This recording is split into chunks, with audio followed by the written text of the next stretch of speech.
La BHZ League est la chaîne costarmoricaine dédiée aux coworkers résidents, ponctuels et réguliers du BHZ Coworking à Lannion. Rendez-vous chaque jeudi autour d'un café ou d'un thé. Indépendants, start-upers, télétravailleurs, qui sont ces acteurs qui font vivre l'économie locale? Comment s'organisent-ils au quotidien? Ils donnent tous leurs tips de super-héros. Passionnés, challengers, déterminés, découvrez leur parcours, leur activité dans les Côtes d'Armor et même au-delà. Rendez-vous en description d'épisode pour connaître toutes nos actus. Bonjour Christelle. Bonjour. Bonjour Rosen. Bonjour Gaëlle, bonjour Christelle. Alors aujourd'hui, on va s'attaquer à un sujet qu'on n'avait pas encore abordé sur la BHZ League. On est ravis de t'accueillir. On va parler du portage salarial. Avant de plonger, avant de creuser ce sujet, est-ce que tu pourrais te présenter, s'il te plaît, en quelques mots? Donc je suis Christelle, je suis maître Reiki enseignante en portage salarial depuis plus de 2 ans. D'où viens-tu, Christelle? Parce que je crois que tu viens pas de la Bretagne. Non, je viens de la région parisienne. Depuis donc 2 ans maintenant, je suis ici. D'accord, installée à Lannion même. Trébeurdin. À Trébeurdin, donc à 15 minutes du BHZ Coworking. Oui, même pas. Environ. 10 minutes, je crois. Et donc toi, tu as l'occasion de temps à autre de venir justement pour offrir des formations ou alors des prestations de Reiki au BHZ Coworking. Super. Christelle, est-ce que il me semble que tu avais une question pour nous, pour Gaëlle et moi?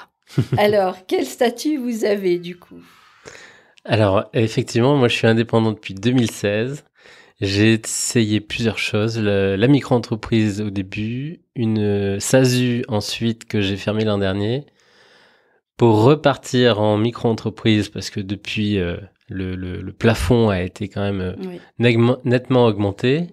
Et j'ai essayé quand même un statut de coopérative, donc j'étais assimilé salarié, c'est-à-dire que je faisais partie d'une entreprise, j'avais lié un contrat avec elle, et c'est cette entreprise qui facturait mes clients que je lui apportais sur un plateau, on va dire, mais il m'apportait pas mal de soutien administratif, formation aussi, mais bon, on en parlera sûrement dans l'épisode. Au bout de 6 mois, j'ai préféré reprendre une entière indépendance. Et toi, Rosen? Eh ben comme toi, Gaëlle, moi je suis en micro-entreprise. Donc j'ai le statut qui entrepreneur individuel. Exactement, c'est entrepreneur individuel et donc ça fait 1 an que j'ai choisi ce statut et ce régime-là depuis janvier 2023 exactement quand j'ai créé ma société, enfin mon entreprise individuelle pardon. Et je me suis dit que finalement j'avais pas tellement le choix puisque quand on démarre, il vaut mieux finalement se mettre en micro-entreprise plutôt que de démarrer tout de suite la société puisque on sait pas tout de suite quel chiffre d'affaires on va faire et donc il vaut mieux se prémunir et puis créer une auto-entreprise. Voilà. Mais du coup, Christelle a fait un autre choix. Oui. Quelle a été la réflexion et justement peut-être un comparatif que tu as fait? Eh bien, moi, j'étais en SARL, donc avec une boutique, donc beaucoup d'administratifs, beaucoup de frais, comptables, tout ce qui était déclaration, où il y a des dates à respecter, pas faire d'erreurs, voilà. Et donc, quand j'ai arrêté ma boutique, je voulais pas forcément être auto-entrepreneur. Et je cherchais une solution différente. Et on m'a parlé du portage salarial ou entrepreneurial, ce que je ne connaissais pas du tout. Donc, j'ai regardé sur Internet. Et là, j'ai vu qu'il y en avait plein. Et suivant son activité, suivant ce qu'on cherche, suivant le chiffre d'affaires qu'on pense faire et suivant son métier parce qu'en fait tout le monde ne prend pas toutes les activités en fait en portage. Donc ça veut dire que tu as adopté déjà le statut de portage salarial en tant que gérante de boutique. Ou non, c'est une fois que tu t'es mis. Oui. D'accord, très bien. Il me semble que Gaëlle avait une question pour toi. Est-ce que, donc là, on comprend qu'il y a beaucoup d'avantages pour toi. Est-ce qu'il y a des inconvénients? Moi, j'en trouve pas. Ok. Pour l'instant, j'en ai pas. Non, j'en trouve pas. Je trouve que justement, par rapport à toi, moi, je me trouve plus libre justement. Voilà. Oui, Je je pense me que trouve plus libre. Au niveau administratif, quand on a une boutique, alors auto-entrepreneur, du coup, je connais pas parce que j'ai pas fait seul auto-entrepreneur, j'ai toujours fait en portage. Mais quand on a une boutique, les frais et puis tout ce qui est administratif, c'est tellement lourd que je trouve justement ce système beaucoup plus simple parce que c'est eux qui font toutes les démarches administratives. Ça doit venir vraiment de sa propre expérience, à mon avis. Sûrement, bien sûr. Ce changement de vie. J'étais 16 ans en boutique. Hein, ouais. Donc, ça a dû être lourd et du coup, t'as dû avoir besoin d'une bouffée d'air frais et de soutien. Alors, je vois peut-être un inconvénient dont on a parlé un petit peu tout à l'heure en off. Justement, il faut peut-être bien choisir l'entreprise qui nous accompagne parce que il peut y avoir quelques arnaques. Il y a peut-être des petites dérives, ce qu'on appelle. Donc, en fait, c'est pareil, je l'ai appris aussi l'année dernière. En fait, les entreprises de portage salarial, en fait, le PDG ou le gérant, je sais pas comment on appelle ça, il peut partir avec la caisse, en fait. Donc, avec vos sous à vous. Et entre guillemets, pendant 6 mois, 1 an, il attire confiance. C'est ça. Il a une multitude de micro-entrepreneurs salariés, on va dire, qui travaillent pour lui, qui sont indépendants, qui vont chercher des clients, qui travaillent, qui œuvrent, qui remplissent les caisses et d'un coup, il part avec, c'est ça? S'il part avec, en fait... Donc après, c'est un licenciement économique. Ouais. Où on a droit à du chômage et tout ça. C'est l'avantage du portage que justement quand on est gérant d'une entreprise, on n'a rien de tout ça après. Donc ça, c'est important aussi. Quand on est auto-entrepreneur, on n'a rien non plus après, je pense. Hein. Donc là, vous avez un CDI en fait avec le portage. Donc vous êtes licencié économique. Comme en salarié, vous avez droit au chômage après. D'accord. Alors moi, j'avoue que j'ai du mal juste à comprendre comment est-ce que la personne peut partir avec de l'argent accumulé, sachant que chaque micro-entrepreneur ou chaque auto-entrepreneur, à un moment donné, se dit, bon, ça fait 4-5 mois que j'ai pas d'argent qui tombe sur mon compte, est-ce qu'il faudrait pas que je me bouge, que j'aille porter plainte, que je... Peut-être petite précision, s'il pense à faire cette escroquerie, il va pas payer l'URSSAF pendant 3-6 mois. Donc, il accumule de la trésor. Hein. C'est ça, c'est de la trésorerie. Puis je pense, c'est comme dès qu'il y a un peu pareil. d'argent, tout leur monte à la tête et les gens pas honnêtes, voilà. D'accord. Alors, tout le monde n'est pas dans ce cas-là. Hein, ça ouvre des portes. Je te montrerai, Rosanne. Merci, Gaëlle. Je rigole. Et donc, je pense juste qu'on pourrait faire un tour pour préciser la différence entre portage entrepreneurial, que toi tu as adopté, et portage salarial, puisque c'est quand même 2 statuts qui sont assez différents. Le portage salarial, c'est un statut qui est quand même très cadré vis-à-vis du portage entrepreneurial. Par exemple, les prestations de services à la personne, elles ne peuvent pas être exécutées dans le cadre du portage salarial. Il me semble que pour toi, ton cas de figure, ça rentre pas dans ces restrictions-là. Non, pas du tout. Donc, est-ce qu'il y a des restrictions en particulier ou est-ce que, justement, toi, tu vois que de la liberté, finalement, dans ton statut ? On est à son compte, sans avoir les inconvénients, pour le coup, et tu as un comptable, toujours. Qu'est-ce que tu délègues, en fait, comme partie exacte ? La comptabilité ? J'ai pas de comptable, en fait. Donc, quel est le process un petit peu sur 1 mois ? Dès que vous faites une prestation, vous avez donc vos clients vous payent, vous mettez l'argent sur le compte de cette société de portage. C'est pour ça qu'après donc ils peuvent partir avec. Et en fin de mois, ils vous libèrent une feuille de paye en fait. Alors moi je suis en portage entrepreneurial. La seule différence c'est qu'on on cotise pas au chômage. Qu'un portage salarial, lui, cotise au chômage. Et retraite. Oui, moi aussi retraite. Il n'y a que le chômage ou entrepreneurial, on cotise pas. Alors pourquoi cette société-là fait ça et pas les autres ou ça je sais pas, j'ai pas été plus loin. Bon, voilà, ils le disent, hein, ils sont honnêtes, ils le disent. Voilà. Bon, après, si vous avez une entreprise qui fonctionne, vous n'avez pas de chômage, donc voilà. Après. Et est-ce que tu les as au téléphone? Il y a Ah un oui. accompagnement? Ah oui, dès Il y a qu'il une y a interface? beaucoup de mails, ils Ok. travaillent beaucoup en mail. Ils préviennent en fin de mois quand quand ils doivent éditer le bulletin de salaire, et donc ils préviennent. Les congés, quand les bureaux sont fermés, ils préviennent. On peut les appeler en gros de 9h à 18h, ils répondent tout de suite. Même un renseignement, ils sont très réactifs, efficaces, agréables au téléphone aussi. Non, ils sont vraiment très bien.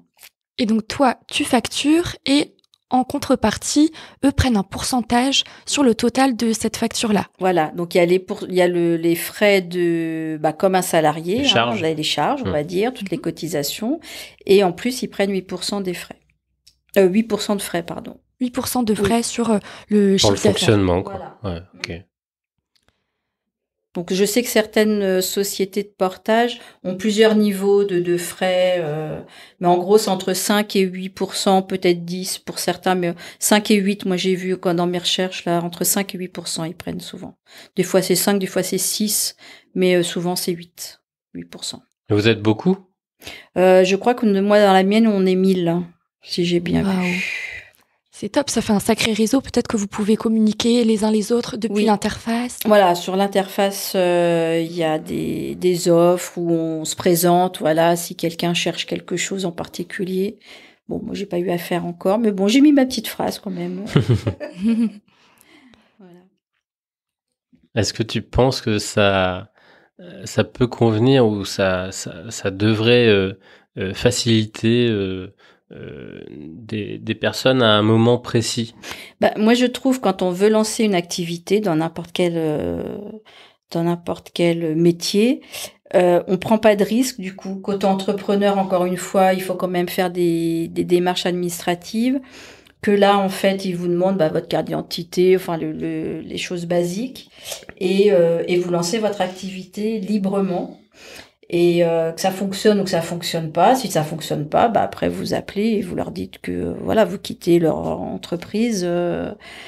Mais justement, vous prenez pas de risque. Et puis vous n'avez pas une société à monter, puisque du coup on n'est pas en SARL, URL et tout ça. Enfin, moi je trouve que c'est quand même beaucoup plus libre pour moi. Donc c'est sans engagement alors vraiment. C'est sans engagement, complètement. D'un mois à l'autre, en fait, on peut dire exactement. Au revoir. D'accord. Et j'ai une autre question vis-à-vis des clients que tu rapportes du coup à l'entreprise qui est porteuse entrepreneuriale, qui fait du portage entrepreneurial. Voilà, tu peux facturer des associations, des entreprises, des particuliers. Oui. D'accord. Voilà.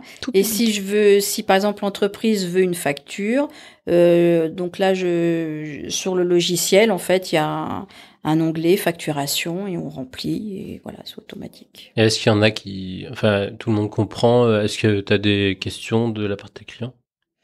Non. Ils se posent pas de questions. Non. Ils foncent. Oui, après. Moi, je suis dans le bien-être, donc du coup, il y a quand même une relation de confiance avec les clients. J'ai pas de contrat encore avec des entreprises ou des mairies, des CSE ou des choses comme ça, donc pour l'instant, je sais pas. Non, j'ai pas eu de questions particulières ni de réticence peut-être pour des clients. Après, non. Et donc toi, tu nous disais aussi précédemment en off que tu as eu un travail de recherche en amont, puisque ces sociétés de portage entrepreneurial fonctionnent par thématique un petit peu, c'est ça? Oui. Certaines sociétés ne prennent pas le bien-être, notamment. D'autres sont spécialisées dans un seul métier ou une seule activité. Je pense beaucoup en informatique, tout ce qui est développement web, tout ça, j'en ai vu aussi pas mal. Oui, c'est ce qui me semblait. Coaching aussi, toutes ces choses-là. Il y a des sociétés particulières, je crois. Alors pourquoi ça, je sais pas. Hein, c'est pas ma partie, donc je me suis pas penchée sur le sujet. Mais oui, il y a des sociétés qui sont vraiment spécifiques. Tout ce qui est informatique, beaucoup. D'accord, bah c'est bon à savoir. Même moi, pour mon activité justement de formatrice et donc réseaux sociaux et coach en présence digitale, pourquoi pas me rapprocher de ce type de... Ouais. Moi, j'aime bien. Je trouve que c'est facile.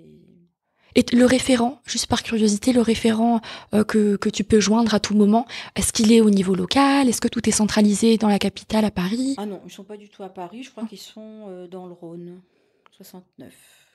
D'accord. Super. Bon, tu es en train de nous donner toutes les bonnes raisons d'adopter ce moi, statut. Franchement, alors j'ai déjà lu des avis, pas forcément pour ma société de portage, mais sur d'autres sociétés de portage, où les gens disaient c'est de l'arnaque ou non, de toute façon, faut payer ses charges. Oui, puis il y en a partout des arnaques. Il y a des arnaques de partout, tout le monde n'est pas malhonnête non plus. Et puis, il parlait surtout par rapport à ce qu'on doit payer, voilà. Mais quand on est auto-entrepreneur, on paye bien, on paye ses impôts, on paye tout ça, c'est exactement la même chose. Pour moi, c'est exactement pareil. Et je me demande aussi, est-ce que tu dois te rendre tous les mois sur l'application d'URSSAF, auto-entrepreneur? Non. Ah non, tu fais pas tout ça. C'est eux qui font. D'accord. Alors, sur ton bulletin de rémunération, tu as plein de petites lignes, comme une feuille de salaire quand tu es salarié d'une entreprise. Puisqu'en fait, c'est eux qui payent en leur nom le service des impôts. Ah oui, c'est la liberté. Et est-ce que justement tous ces services en tant que particulier comprennent bien ton statut? Oui, je pense. Pas eu de souci de je sais pas d'impôts ou les banques ou les propriétaires quand on est locataire, ils comprennent bien tout ça? Oui, non, j'ai pas eu de problème. Et puis si on nous demande le SIRET pour je sais pas pourquoi on peut nous demander le SIRET. En fait, comme c'est le SIRET de l'entreprise, ils vous envoient un papier. J'ai eu besoin une fois d'une attestation pour participer à un salon bien-être, une attestation justement de l'assurance pro. Donc ça aussi, c'est eux qui la prennent en charge. Et puis le SIRET, il m'avait demandé. Donc en fait, on envoie, ils vous envoient une attestation directement téléchargeable et on leur envoie. Non, c'est tout. Assurance mutuelle aussi, ils prennent? Mutuelle, ils demandent. Donc moi, j'en avais pas besoin, mais oui, ils demandent aussi. Ok. Ah oui, du coup, donc pour précision, donc toi, tu as aussi une autre activité en parallèle. Oui. Et laquelle a été démarrée en premier? Le portage salarial en premier. D'accord. Donc l'employeur après, il a posé des questions? Non, je lui ai dit que j'ai mon métier bien-être. Voilà, il est au courant. Je suis à mi-temps donc dans l'autre partie et tout le monde est au courant. Il n'y a pas de souci. Le portage aussi. J'avais demandé si on peut très bien prendre un CDI dans une entreprise et être chez eux. Comme auto-entrepreneur du coup, parce qu'en fait on est quand même auto-entrepreneur quelque part, parce que c'est quand même notre société, c'est notre entreprise, sauf que c'est pas on est quand même salarié aussi. Et du coup, est-ce qu'il a accepté, ton entrepreneur, que tu sois en freelance? D'accord, donc ça veut dire qu'on peut, en tant que auto-entrepreneur, cumuler plusieurs métiers de différents secteurs d'activité pour la même société de portage salarial. D'accord. 5. Et donc pardon, mais moi ça me fascine, ça veut dire qu'au lieu d'être taxé presque 23% par l'URSSAF en tant qu'auto-entrepreneur, on peut n'être taxé plus que 8%. Bien sûr. D'accord. Attends, parce que là il y a toutes les cotisations. Ah oui. La feuille de paye, t'as aussi. D'accord. C'est pour ça que l'un dans l'autre, quand on dit c'est de l'arnaque, ils prennent cher et tout, oui, mais l'un dans l'autre, quand tu comptes tout. Pardon, je pense que c'est pas... C'est le prix de la liberté, presque, en fait, pour toi, c'est ça? C'est pareil. Moi, je pense que c'est pareil. Financièrement, j'ai pas fait mes calculs, mais j'avais un copain qui est auto-entrepreneur qui l'avait fait dans le bien-être. Et je crois qu'il m'a dit à 1% près, on paye la même chose. Bon, voilà. Je crois que on peut finir là-dessus, parce que là, ça calme tout le monde. On vous laisse évidemment vous faire votre propre avis, mais voilà, si vous avez... des idées en tête, si vous avez besoin d'être soutenu, entouré, c'est surtout ça, à mon avis, qui fait la grande différence. Pour se lancer, je trouve, quand on veut tester quelque chose, je pense beaucoup aux reconversions. où on n'est pas sûr, on est au chômage, par exemple, suite à un licenciement économique, vous touchez du chômage, vous pouvez très bien être en portage salarial après ou entrepreneurial en même temps. Le temps de lancer votre activité et tout. Oui, du coup, faire de la prestation, mais ne pas demander à être payé pour Ben oui. retarder, on va dire, l'échéance d'arrêter ses allocations, peut-être. Et à partir du moment où tout est déclaré, il n'y a pas de raison, même en tant que salarié, je crois qu'on peut de toute façon cumuler plusieurs postes. Hein. Alors, quand on est salarié, il faut bien faire attention au contrat de travail, parce que parfois, il y a des clauses qui, justement, interdisent ça. Voilà. Mais sinon... Ou l'exclusivité, hein, ça dépend. Il y en a qui veulent être complètement focus avec les salariés. Ouais. Ok. Bah, c'est super. Merci beaucoup, Christelle, pour ce retour d'expérience, ce témoignage.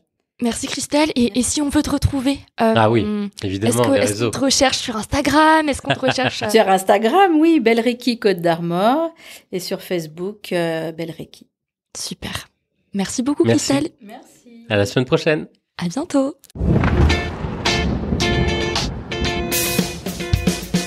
Merci d'avoir écouté ce dernier épisode. L'équipe du BHZ Coworking espère que vous avez découvert le profil inspirant d'une entreprise locale. Laissez un avis sur la plateforme d'écoute de votre choix si le cœur vous en dit. Et on se retrouve jeudi prochain, jour de marché à Lannion, pour le prochain épisode. On a super hâte. En attendant, retrouvez-nous au quotidien sur Instagram et Facebook. Et pour vous simplifier la vie, tous les liens sont en description.